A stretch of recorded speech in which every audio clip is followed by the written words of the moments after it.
ஸ்ரீகாந்தும் கிருஷ்ணாவும் தான் போதைப் பொருளை வித்தாங்கல்ல. 2 பேரை தவிர யாரும் பயன்படுத்தலையா? இந்தியா முழுமைக்கு இருக்கு இந்த போதைப் பொருள் கலாச்சாரம், கொக்கைன். அதெல்லாம் மும்பையில் நீங்கள் அதானியுடைய போர்ட்டில் 20 லட்சம் கோடிக்கு மேலே 20 லட்சம் கோடிக்கு மேலே அந்த போதைப் பொருள் வந்து நின்னதுங்கிறது நீங்கள் பார்த்தீங்க. 20,000 கோடிக்கு மேலே வந்ததுங்கிறது ஒரு இது. அந்த கப்பலை திருப்பி அனுப்புனியா, கப்பலில் இருக்க சரக்கு என்ன பண்ணான்னு நான் ஒருத்தன் தான் கேட்டேன். எல்லாரும் பயன்படுத்துறாங்க. நான் கேட்கிறேன், பயன்படுத்தினா 2 பேரை கைது பண்ற, வித்தவன் எங்க? நீ என்ன மாதிரி கட்டமைப்ப? காட்டுக்குள்ள இருந்த எங்க வீரப்பனை சந்தன கடத்தல், வீர கடத்தல், யானை தந்தத்தை கடத்தல், கடத்தல் ஆரம்ப. ஏய், வித்தவன் காட்டுக்குள்ள இருந்தான், வாங்கினவன் எங்க இருந்தான்? எங்க இருந்தா வாங்கினவன்? எவனை கைது பண்ண நீ? ஸ்ரீகாந்தும் கிருஷ்ணா தான் குற்றவாளிகளா? அப்பாவிகள். பல 2 பேரும் கைது பண்ணதுனால நீங்க இப்ப பேச வர்றீங்க இல்லையா? வித்துட்டு தானே இருந்திருப்பான். நேற்று விற்கும்போது டக்குன்னு பிடிச்சிட்டீங்களா?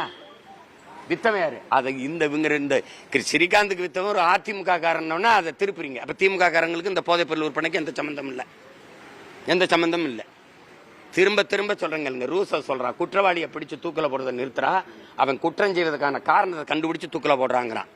நீ குற்றவாளி யாருன்னு பாரு, எப்படி சரக்கு வருது, எப்படி விற்கிறான்னு அந்த வேற வெட்டு. நீ இலைய கிளைய வெட்டிக்கிட்டு இருக்க.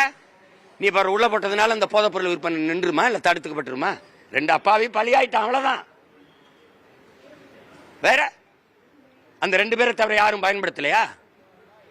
அந்த சுஜித்ராங்கிற பாடகி சொல்றாங்க, எத்தனை பேர் இடங்கள்ல எவ்வளவு இந்த கொக்கைன் விருந்து பரிமாறப்பட்டதுன்னு. எல்லாம் பப்புன்னு வச்சுக்கிட்டு எல்லாம் இந்த புகைச்சிக்கிட்டு இருக்கிற கலாச்சாரம் உருவாக்குனது இவங்க தான்.